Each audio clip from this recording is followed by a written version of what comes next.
Un grupo de trastornos que anteriormente en el DSM-4, que es el trastorno, es el manual estadístico de trastornos mentales que tiene se utiliza en Estados Unidos y en gran parte del mundo, elaborado por la Asociación Americana de Psiquiatría. En el DSM-4 lo establecía así, como trastornos generalizados del desarrollo, pero ya actualmente en este manual estadístico actual, que es la 5ª edición que se elabora, ya se le denomina trastornos del espectro autista. Me hacía referencia, Fabricio, a la situación que existe actualmente con los diagnósticos de autismo, de síndrome de Asperger, y hoy para mí es preocupante algo que está sucediendo. Hoy los padres, por ejemplo, comienzan a ver conductas que no son habituales a las que ellos esperan tener en los niños, en los hijos, y en muchas ocasiones llegan a donde están algunos profesionales y los profesionales de pronto le dicen esto es un autismo. Entonces es tremendo porque una vez que ya tú diagnosticas a un niño como autista o le pones un diagnóstico que tú consideras que es, a partir de ahí ya esto comienza a generar una preocupación en los padres y en muchas ocasiones las conductas que se siguen para tratar de compensar las alteraciones en el comportamiento que tienen y las diferentes dificultades que ellos presentan es por supuesto congruente con el diagnóstico que se ha elaborado. Doctor, ¿siendo un trastorno nacen las personas así? Sí, cuando hay un trastorno del espectro autista, en este caso vamos a estar hablando del autismo hoy, pero mi interés fundamental es que la población pueda conocer que ya el término autismo no se debe estar utilizando para cualquier chico que comience a tener determinadas alteraciones que en un momento determinado nos pueden hacer pensar en que hay un autismo. Hay que pensar primero en un trastorno del espectro autista. Pero más allá, antes de pensar en un trastorno del espectro autista, se debe primero pensar en algunas situaciones de cómo se ha manejado las diferentes maneras en que nació este niño, ¿no? Aquí, cuando yo estoy hablando de maneras, de diferentes situaciones, circunstancias en que nació el niño. Hay niños, por ejemplo, que tienen 3 años y muchas veces tienen características similares a los trastornos del espectro autista y sin embargo no son trastornos del espectro autista, son niños que están hipoestimulados porque te das cuenta, por ejemplo, que desde que nacieron están frente a las pantallas de un televisor o de una computadora y la madre, la abuela, las personas, los adultos, o sea, con los que ha sido criado el niño, muchas veces vieron que al estar frente a las pantallas del televisor era más fácil para ellos porque no tenían que estar detrás de los niños, cuidándolos, generándoles ansiedad y lo dejaban horas y horas y horas y horas. Entonces un niño que desde que nació a los 6 meses aproximadamente o 4 meses, incluso nosotros hemos visto niños que hasta 2 meses ya están expuestos a las pantallas de la televisión o de las computadoras, poniéndole imágenes que supuestamente van a desarrollar el intelecto de ellos, y no es menos cierto. O sea, cuando se utiliza adecuadamente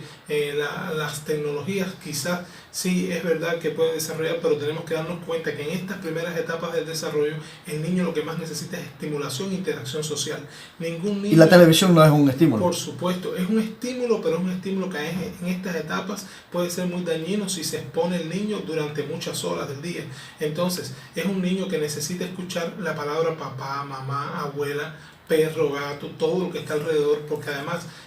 ya desde que el niño comienza a tener contacto visual con el mundo necesita interactuar con él. Pero si tú lo pones frente a un televisor o a una computadora desde tempranas edades, por supuesto no va a desarrollar el lenguaje, no va a desarrollar adecuadamente la audición ni la comprensión, y cuando ese niño tenga 2 años y medio, él no sabe, por ejemplo, quizás reírse como se ríen otros niños cuando empiezan a interactuar con el adulto o con las personas que están, no es capaz de comprender el afecto ni de transmitir el afecto adecuadamente. Ya después, cuando lo has expuesto todo este tiempo a las pantallas tecnológicas, llega un momento que cada día necesita menos de la interacción social, y es un niño, por supuesto, que va a tener un círculo de intereses y actividades muy reducidos, y cuando llega un especialista a los 2 años, a los 3 años, el especialista, si no realiza lo que está estipulado que se debe hacer para el diagnóstico de un trastorno del espectro autista, va a decir, esto es un autismo. Entonces, no es fácil identificar a una persona que tenga, a un niño que tenga esto. No es fácil de identificar, sobre todo cuando no se hace un interrogatorio profundo. Es lo que yo pienso, lo que considero. El manual estadístico de los trastornos mentales de DSM-5 y la CIE-10, incluso la CIE-11, que es la Clasificación Internacional de Enfermedades, 11ª edición, establece bien claras cuáles son las categorías y las características que debe tener un trastorno del espectro autista. Cuando uno revisa, te dice que lo primero es que el niño tiene una dificultad en la comunicación, la interacción y reciprocidad social. Eso es un criterio. Hay dificultades para comunicarse adecuadamente, hay dificultades en el niño para interactuar adecuadamente con las personas o los niños de su edad, y en la reciprocidad social, o sea, en poder ser recíproco a la hora de transmitir las emociones o de realizar diferentes vínculos con los demás niños o personas. El otro criterio es que existen alteraciones en el comportamiento evidentes, que le lleva, por ejemplo, a tener movimientos muchas veces repetitivos, obsesivos con determinados objetos, o si no tiene la tendencia, por ejemplo, a tener diferentes movimientos estereotipados, que es como se le llaman, como pueden ser los aleteos de mano, los movimientos rápidos de los dedos, o la tendencia, por ejemplo, a alinear objetos constantemente, que te das cuenta que es un comportamiento que no es normal, y además persiste generalmente durante todo el día, y en muchas ocasiones cuando tú tratas de sacarlo de esa rutina, ese niño lo primero que empieza a hacer es reaccionar de una manera inadecuada, porque no quiere que lo saques de su círculo de intereses, que es el que a él realmente le interesa, y te das cuenta que no está acorde a la edad del niño. Por ejemplo, un niño que con 3 años, que es el tiempo en que ya debes realizar, por ejemplo, quizás juegos simbólicos, estamos hablando que es que te está viendo a ti, que eres el papá, que llegas con el carro a tu casa, él quiere jugar siendo el chofer que va, por ejemplo, con ese carrito, como si fuera el papá. Una niña que ve a la mamá que friega y se interesa por fregar y realizar juegos que realmente te estén diciendo que está poniéndose en el lugar de la otra persona y que los puede realizar adecuadamente, el niño no lo realiza, ¿no? Entonces, lo otro importante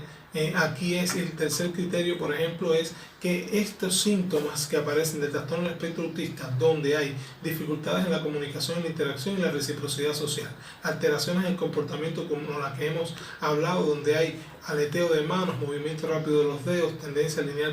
juguetes, conductas obsesivas o enfoques en determinados objetos. Por ejemplo, hay niños que constantemente nada más quieren estar jugando con un juguete determinado, comienzan antes de los 3 años, en la infancia temprana. Ahora, tú te das cuenta que el niño, lo que te dice la literatura y lo que se ha visto primero es, hay múltiples estudios de esto, que las causas son genéticas fundamentalmente, donde ocurren fundamentalmente mutaciones de los genes, y también debido a factores ambientales que son los que hacen que puedan materializarse este trastorno. Ahora, cuando ya el niño nace, te das cuenta que cuando tiene que existir, por ejemplo, la sonrisa social, el niño no la tiene. Antes del año, estamos hablando durante el primer año de vida, es un niño que muchas veces es inexpresivo, que no responde cuando quieres, por ejemplo, hacerle quizás alguna gracia o mostrar algún objeto para ver si le da risa. El niño casi nunca tiene expresión ante eso. Son niños, por ejemplo, que antes del año muchos niños te abren los brazos para que tú los cargues, se ríen contigo y tampoco lo hacen. Tienen una falta de expresión en la mirada y en el rostro evidente, pero ya cuando empiezan a caminar te das cuenta que no tienen intereses como tienen habitualmente otros niños, que es de conocer, tocar diferentes objetos, sino que empiezan, por ejemplo, con un solo objeto a realizar actividades que son todo el tiempo repetitivas, obsesivas. Si, por ejemplo, tienen un objeto, prefieren estar separando colores de un solo tipo, o si no, estar cambiando los objetos de diferentes lugares, pero que no existe realmente un patrón de comportamiento como el que habitualmente existe en los niños que empiezan a descubrir el mundo. El profesional indicado sería un psiquiatra, un psicólogo clínico, para determinar que tienes enfermedad, o qué se debe hacer, algún tipo de examen. Esto es súper importante. Aquí tenemos que tratar, lo que te dice la literatura es que el diagnóstico tiene que hacerse con un equipo multidisciplinario. O sea, no puede llegar ahorita un papá con un niño con características de este tipo y el psiquiatra solamente ser el que diagnostique, o el psicólogo el que diagnostica, o el neurólogo el que diagnostique. No, aquí hay que hacer primero todos los exámenes de laboratorio, toda una valoración. Una valoración médica para descartar. Pueden existir, por ejemplo, como en otras ocasiones ya lo he dicho, alteraciones orgánicas que estén desencadenando cuadros como este. Estamos hablando que pueden haber tumoraciones, pueden haber, por ejemplo, epilepsias, pueden haber, por ejemplo, enfermedades orgánicas sistémicas que estén generando alteraciones de este tipo y no se hayan descubierto. O pueden estar concomitando las dos cosas, pueden aparecer alteraciones, epilepsias, como comorbilidad de un trastorno del espectro autista. ¿Se puede recuperar una persona con este tipo de trastorno? El trastorno del espectro autista es crónico, o sea, es crónico, es un chico que va a irse compensando a la medida que pasa el tiempo, pero estamos hablando de compensación, no estamos hablando de resolución, o sea, no estamos hablando de solución de un trastorno, no estamos hablando de que un niño comenzó con trastorno del espectro autista y después va a dejar de ser trastorno del espectro autista, es para toda la vida, pero con el nivel de estimulación adecuada, con el nivel de entrenamiento y tratamientos adecuados, el chico cada día puede lograr por lo menos funcionar mejor que como inició sus primeras sí, se puede mejorar en eso. Se puede mejorar. De hecho, lo que debe suceder es que en la mayoría de los trastornos del espectro autista, incluyendo el autismo, ellos vayan mejorando en la medida que se hacen los tratamientos adecuados. Por ejemplo, ahorita se están utilizando muchos tipos de terapia con relación a los chicos de trastornos del espectro autista, como es la equinoterapia. Por ejemplo, aquí en Esmeralda la tenemos. Chicos que, por ejemplo, pueden disfrutar de montar a caballo, de poder tener contacto con la naturaleza y con todo el medio ambiente, la natación, el entrenamiento con delfines. Cuando vamos, por ejemplo, a las terapias que se están utilizando actualmente para cada día mejorar el lenguaje, hay terapias específicas,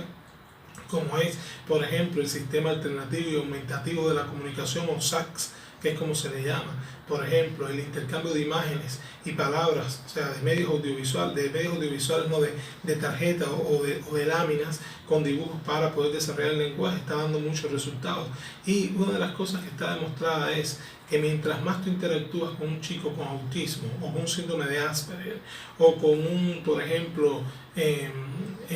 o con un chico con un trastorno de la coordinación de los movimientos, mientras más tú lo socializas con el medio donde tú estás, el chico más posibilidades tiene de mejorar.